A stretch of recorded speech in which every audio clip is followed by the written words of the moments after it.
folks, back in the Bossman show with my representative, Vincent Dixie, District 54, Alba House, Nashville. Still, as you all know, he's my rep. And I talked to him about Jason Shea, ETSU, and Tennessee politics as well. Vincent, good to see you, man. I tell you off there, man. That's when I saw you. Took my grandmother to vote. They bought a library, man, to vote for you. So that's when I saw you. How you doing, man? I'm doing well. And I'm glad you were able to come and take your grandmother to vote. You're a great grandson. So I appreciate you doing that. We need more. Not only did you take her to vote, but you got the chance to vote too. We need more young people getting out to vote. Yes, sir. And Vince, I want to talk to you, man, because Coach Shea's a friend of mine. And, you know, he's been on my show multiple times, a great man. And he got forced out by ETSU and Scott Carter and Brian Nolan, and the sponsors pulled the cars and forced, because he still his black players who wanted to kneel, First Amendment rights, Vincent, to kneel and protest peacefully.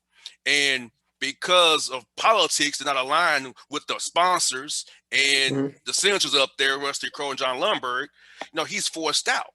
And to me, Vincent, on the right, as long as you're doing their narrative, it's okay to protest if it's against something that they are about. But when we protest Black lives or, you know, something of conscience or Asians or whatever, it's a problem. And disrespecting the flag, but you can go protest to stop to steal, but we can't protest our save our lives. So what are your thoughts on this whole situation, Coach Shea, and how your colleagues have made this kind of go down the way it went down? Yeah, I think it's unfortunate. And I think it's, when you talk about abuse of power, that's a very it's a very good example of abuse of power. Senators had no business intervening in that. You know, like I think it's the 2018 U.S. women's soccer team is a quote they always quote. They always say, the positive change doesn't happen unless it has to, right? We wouldn't be where we are today if it wasn't for peaceful protests. So they don't want us to protest peacefully. They categorize anything we do as violent, and we're not violent. We just saying, listen, we are protesting the violence against us. And that seems to be an issue here. So when someone says they're disrespecting the flag, that's code word for I don't want to deal with what the real issue is, because I know that I can't handle it. Yes. Because I'm not ready for that conversation on race yet. I'm not ready to say, you know what, there are some disparities and that Black people are getting killed at an accelerated rate by police officers for these stops. And I think that Coach Shea did an excellent job. It shows his integrity and his character of who he is. And just think about what he sacrificed for that. Probably all his life, he wanted to be a head coach. Yes. He finally got a chance to be a head coach. And he standing by his players, teaching these babies, these kids how to be men. Yes. Stand up for what you believe in, hit your voice. He sacrificed all that for them and for what he believed in. And for that, I've never met Coach Shea a day in my life, but he's my hero because he put his money where his mouth is. He said, look, this is what I believe in. I'm going to give them a chance to hear their voice. And he lost his job because of that. And he still took the high road. He never threw ETSU under the bus. No. He never said, listen, this is what's really going on. And because I understand he wants another job somewhere else because he didn't get a chance to do anything. And if anybody says, oh, it was about his record, they went from a 30-win season to 13-12. Well, he lost 12 of the 15 players that were coming back. So he had a whole new program, whole new system coming in, new coaches, new everything. So 1 year is not a measuring stick for a coach, especially in any sports. Exactly, Vincent. And it also was a COVID year. So they couldn't start practicing until later, restriction and protocols. So in a COVID year, it competed real well in their conference, you know. So he was building the thing up. And, you know, he, like you said, took a stand. He's on the right side of history, Vincent. Like those on the other side, like Representative Senator Lundberg and Senator Crowe and Joe from Johnson C. Honda, all those people, they're on the wrong side. And, you know, Coach Shea will get a job somewhere else. People respect him in the coaching fraternity. He's got a lot of fans because of this, because, you know, when you stand up for what's right and take the fall, years from there, he'll come back and say, hey, I did the right thing. I didn't sell my players out, because if he did that, It would all transfer out anyway. So either and he chose the right side rather than the wrong side to save his own self and keep the money coming in he had coming in. Right. No, I appreciate what you're doing. And like, so what this, I have I'm trying to set up a call right now with the ETSU president because I want to be fair. I want to hear his side of the story. Like I say, they say it's two sides to every story, three sides to every story, then there's the truth, right? So I want to talk to him. I want to understand why he did this. What I want you to explain to me, even though there's no explanation, you can do this, especially after Joe Trulio got on. Did you see his interview that he did with the local news last week? And basically he said, "Yeah, I did it." And what? So what? Now what? And and when you sit up there, you talk about a military family, and I'll go back to this example that I give you. My father-in-law, he is 79 years old, but after college, he was drafted, and he went and served 2 years in Vietnam. Right? He came back to a country that didn't respect him, that he couldn't even vote for. He had served two tours in Vietnam.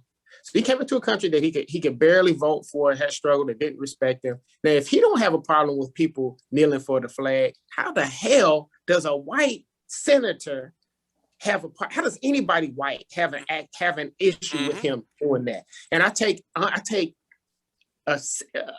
exception to when people say that, well, black people are being racist. Black people can't be racist. We can't. In the definition, we can't be racist. We have no power to have that consequence to hold you back because of your color. Or we have no economic power, no judicial power can hold you back because of your race. You have that power. You recognize that. And all we're saying is, listen, we just want to be equal. We're not trying to take what you have. We just want to be equal. We're fighting. We're still fighting for the same thing that Martin Luther King, Malcolm X fought for 53 years ago to yesterday that Martin Luther King was killed, right? Actually, yesterday was my mom's birthday. She passed away in 2018. So two memorable things happened on April 4th. On that day, my mother was born and Martin Luther King was killed. And so those days always stick out to me. And we're still fighting for the same thing. Yes. Right. So I want to put this in perspective for you, is that you have to think about it. Back in the people who were being raised in the 50s or when this was going on in the 60s, their kids are now my age. Their grandkids are probably my age, right? Their grandkids in that age that one. So what I was trying to tell people, I'm raising, even though I have 2 teenage daughters, I'm raising my grandkids because my daughter's going to teach my grandkids some of the things, the good or the bad, that I taught them.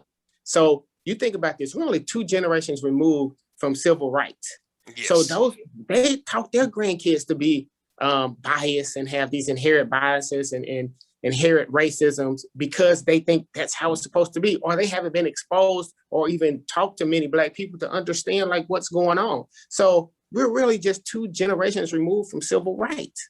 And people make it seem like the civil rights movement was hundreds of years ago. No, it was 50 years ago. Yes.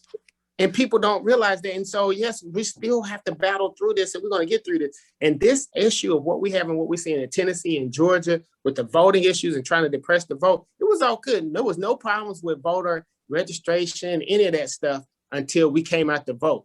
Yes. And once we came out to vote, that has to be a problem. Why would this many Black people and brown people want to vote all of a sudden? It must be something wrong.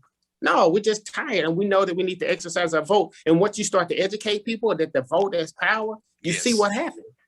Yes, and now they're trying to take it away from us. Yes, and you see here in Georgia, the Atlanta Braves in the city of Atlanta, Cobb County, Cumberland, Georgia. I want to be real. It's not even Atlanta. It's Cobb County. Lost All-Star game because of Brian Kemp's law. And if Georgia's law, Senate Bill 202 passes, we know what they're going to do in your legislature as well, because we know how that is. And Bill Lee will sign it, And, I go back to when Reverend Barber was at TSU and called out Billy to his face.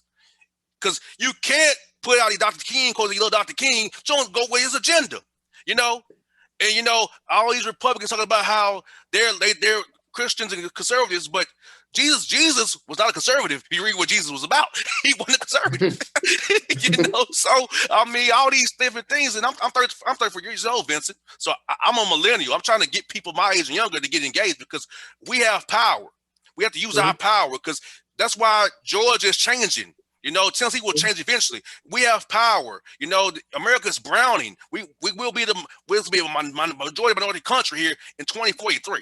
We have to put the seeds in now, Vincent. We have to push back against all this oppression, systemic racism. We have to break its back, you know, and get it to a point where we have a level playing field where for me, you, your kids, and my kids, we'll be of a great world as a country to live in. No, man, you said a mouthful right there. Yeah, I mean, a real mouthful. But we have some work to do, and I think that we probably have discussed this. So I'm the chairman of the House Democratic Caucus. So I'm actually the first Black person to hold this position ever, right, in the state of Tennessee, ever. That's crazy. In 2021, saying I'm the first Black to do something, that's ridiculous.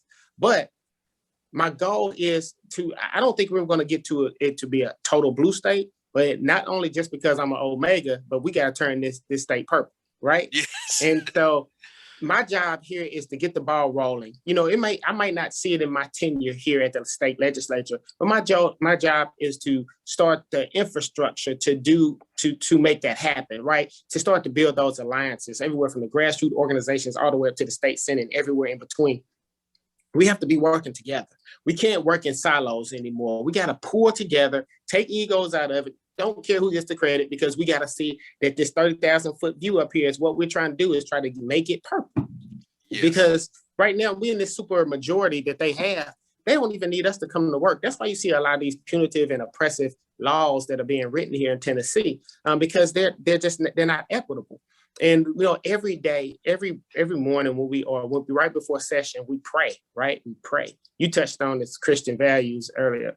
And my thing is, how could we go and pray and say we love the Lord and we need to be our brother's keeper and we need to look out for each other when they have made the word socialism a bad word, right? Mm-hmm. Socialism just means I want what's good for me to be for my brother, which is Jesus was the ultimate socialist, right? Yes. But that's been such a bad word that so right now we can't do that. But every day we get up and pray for this 5 minutes, and we're all on the same page. And all of a sudden, as soon as we say amen, we go back to our corners, just like a boxing match, right? And it's like, all right, come out and fight. And what are we really doing here? Are we really here to make people's lives better? Or are we here to promote division and try to make sure that one group always has an advantage over another? You know, so our goal is to make everyone's lives better. Right now, my goal for these next 2 years, my motto is, how do I put more money in people's pockets? How do I put more food on the table? Yes. How can I ensure that if they get sick, they go to see a good qualified doctor? That's all I want. That's my message. All this other stuff about voting, you know, I mean, trying to depress the vote, and they're passing transgender things. They're doing a lot of things that are hurting people, that are really hurting people, but nothing to help. And so I was like, I need people to wake up. You know, I feel like Spike Lee. I want to yell, wake up. Yes. You know what I'm saying? Wake up. Yes. Wake up. What are you doing? Who are you? Why are you continually putting people in office that don't even have your best interest? If we expand Medicaid or take the money that's coming down from Biden's plan, that will help so many people. And it's not even Black people to help. It is the more rural white people. But they're so blinded by this that they won't do it. I had a bill, and I'm still going to try to work with the governor to get it done, but it was going to be a 6-month, basically tax holiday. And so grocery tax, relief of grocery tax. Mm-hmm. So you know how much that would save people over 6 months? You know, that's a lot of money. And we can afford to do it because we have over $6 billion in reserves here in Tennessee. But why do we have all these massive stockpiles of reserves, but people are still out here hurting? That makes no sense to me. Let's give some of the people that money back, just a little bit, not even a lot, just this much of it. And then let's let them help people get back on their feet. Yes. And then the company's going to come back, but we got to help them get on their feet.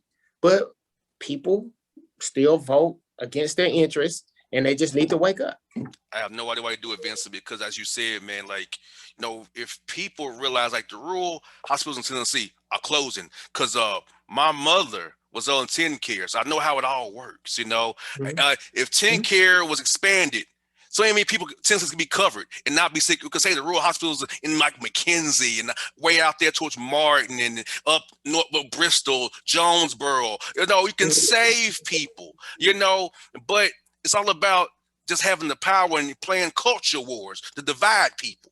You know, it's all about that culture war. Oh, they're going to take your stuff. No. I said the problem is that conservative Republicans do not want poor blacks, poor whites come together and poor browns come together because they know that's their butt. They can all come together and figure out the game. We're screwed. And as a Republican Georgia said, if all of them vote, we can't win any more elections. You're right, because your policies are not good for people. You know, if people just look at them for what they were, they're not good for people. And if you're going to use your political power to force a coach out because he disagrees with you politically, that's just infringement on his First Amendment rights. But he's not going to sue you for it, but he could, because that's what you did.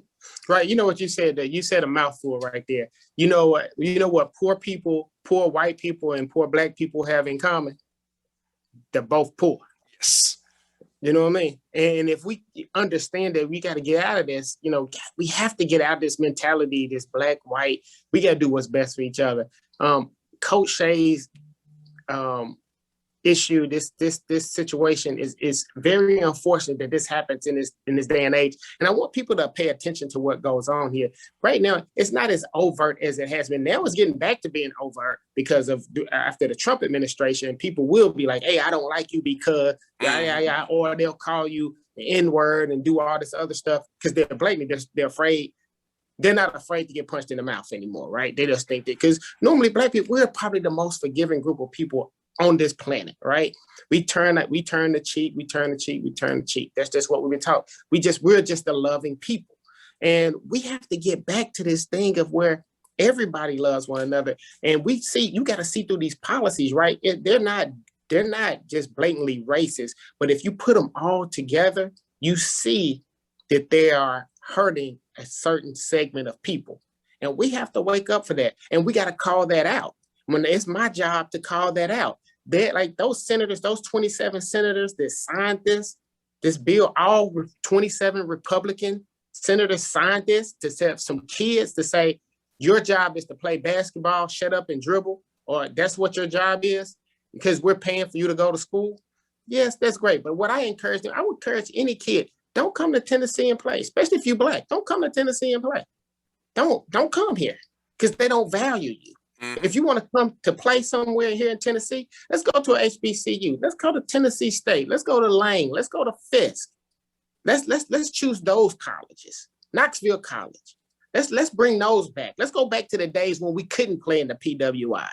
Let's go back to that. Let's make our HBCUs the powerhouse they once were.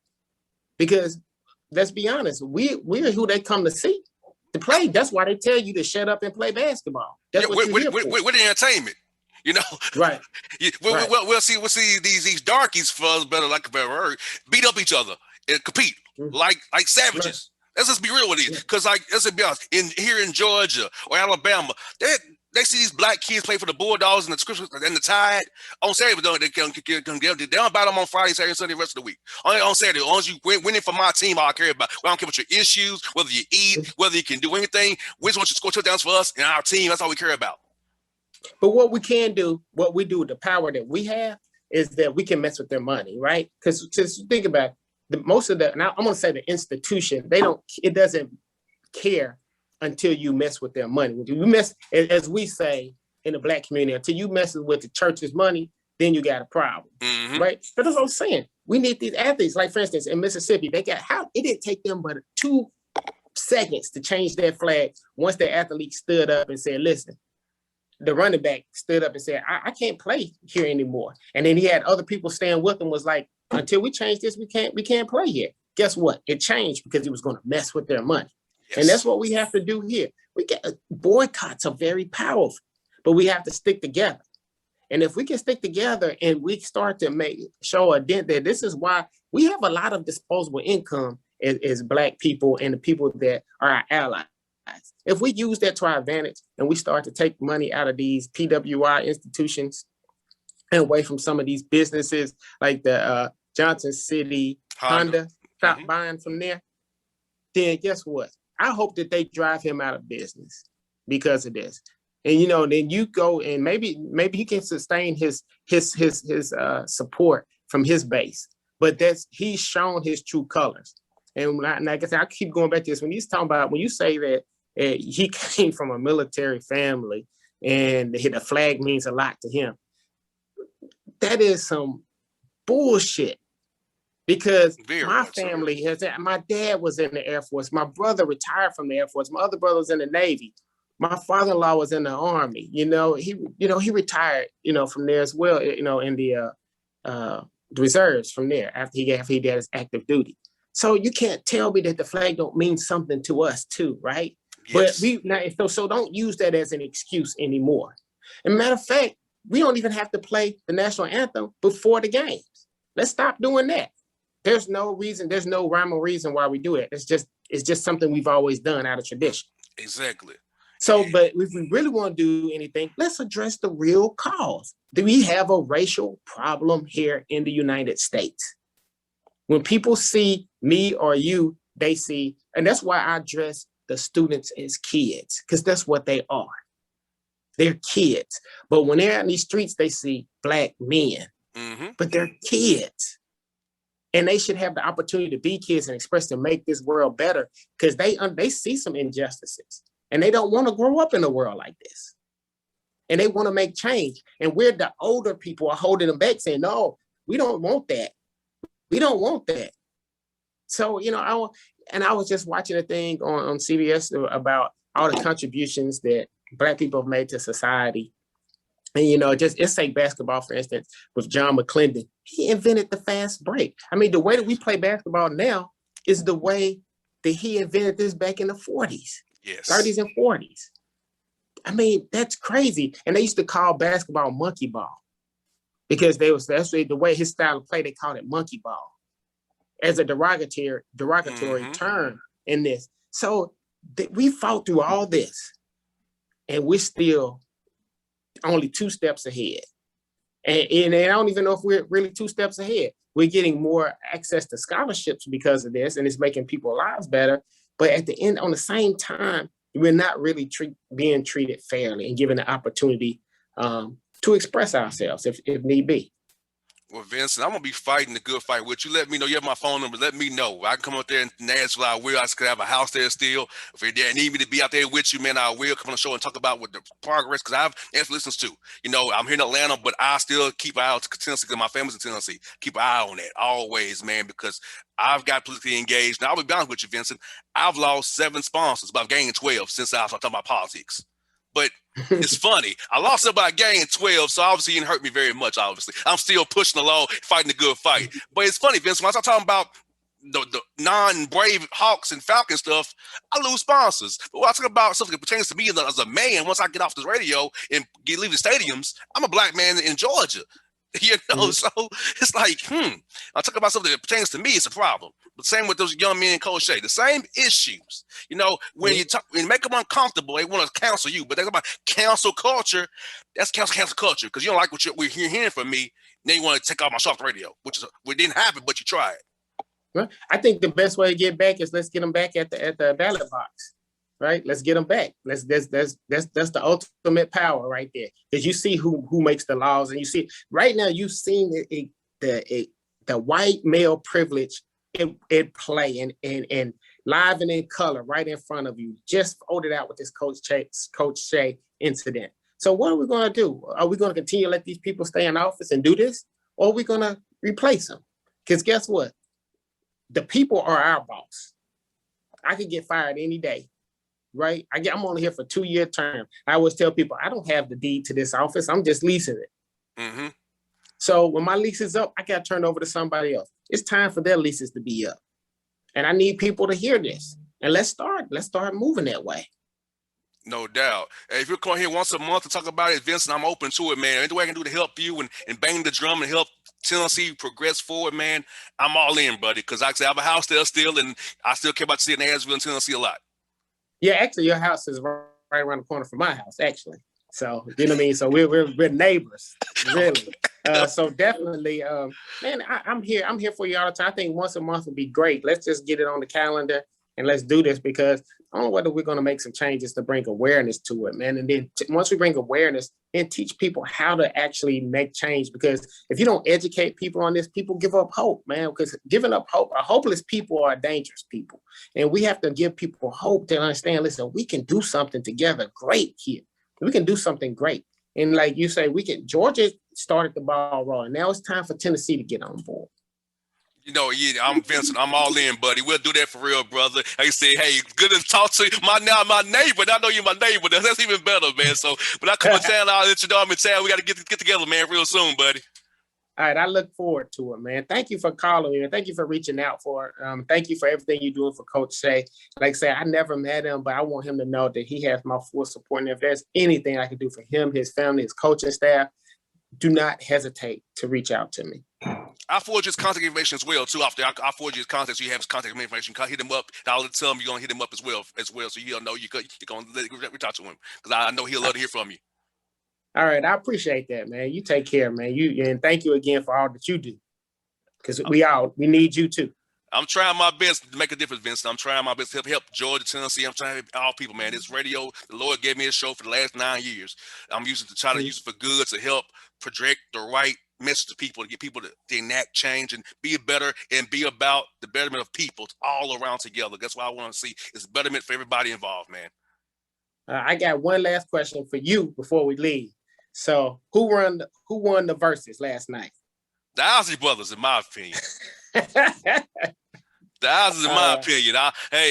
I'm an Ozzy man. Them songs be hitting, man. They've helped me out. I love Earth, Wind, and Fire. But Steve Harvey talking too much, Vince. I didn't want to hear about your stories, man. I didn't want to hear about you when you got your bicycle and went to go get the guys, bro. I did not care, Dark Queen Duck. I want to hit Frontal and from Phil. I think that it depends on your age range is who won to you. Because I'm leaning toward the Isley brothers, but my brother, he's 11 years older than me, but he's all about Earth, Wind, and Fire. So I just think that we're like, you could tell that Steve was a little Earth, Wind, and Fire leaning too. He way biased. But matter of fact, my brother's name is Steve as well. So, so they're in that age range. That was their guys, you know what I'm saying? So I understand it was great. That was probably one of the better ones that I've seen. That was a real grown-up show, and we need more of that. We need more. Hey, I'm looking. I got a voice. I was singing all night, man. I got a voice. I was like, bro, I want to talk to you today because I was singing my butt off last night because the Hawks played the Warriors last night, and I'm doing that. And I'm watching the verse singing, so I'm like, oh my god, I got to talk to Vincent Dixie tomorrow. Oh man, you could have just put the questions in the chat. It's all good, man. Hey, thank you for your time. Let's talk to you real soon, buddy. All right, you too. Take care, man. All right, bye now.